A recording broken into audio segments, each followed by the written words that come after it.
Железата и остатоците од пругата се уште стојат искривени и сведочат за железничката несреќа во Кумановско, која се случи пред неколку дена.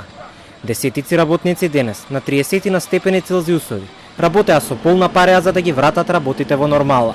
Откако се случи железничката несреќа овде во селото Черкезе, Кумановско, надлежните работат на тргање на возот од пругите и оспособување на сообраќајот. Денес тие стигнаа до финалната фаза. Возот е тргнат од пругата, а сообраќај овде ќе има утре изутрина. Штетата е огромна, потврдија надлежните. Еден вагон чини 80.000 евра, а 11 такви се излизгаа од пругата со товарениот лим во нив. Од прилика околу полнок веруваме дека пругата ќе биде направена и спремна за сообраќај. Има стручна комисија која работи на теренот, врз основа на нивните сознанија ќе испаднат со свој навод и мислење и во тој навод мислење веројатно ќе се искажат и причините.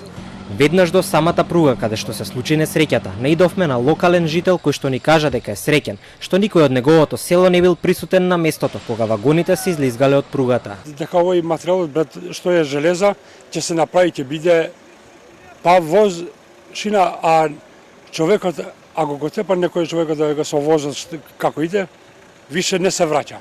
Од владата се свесни дека треба да се подобри железничката инфраструктура.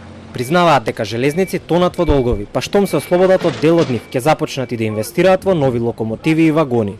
Јавното претпријатие транспорт е во големи долгови и тоа јавноста го знае, меѓутоа треба и од моја страна преку 80 милиони евра, зборувам за бескамати долгови кои што се према државни органи, према добавувачи и така натаму. Прво работниците земаат на времено плата, тоа и она што беше одредено закаснување го надминавме во текот на овие 2 години. Дента кога се случи несреќата во село Черкезе, од владата направија увид на самото место, а денес од Пробештип министерот Сугарески најави приватизација на железницата.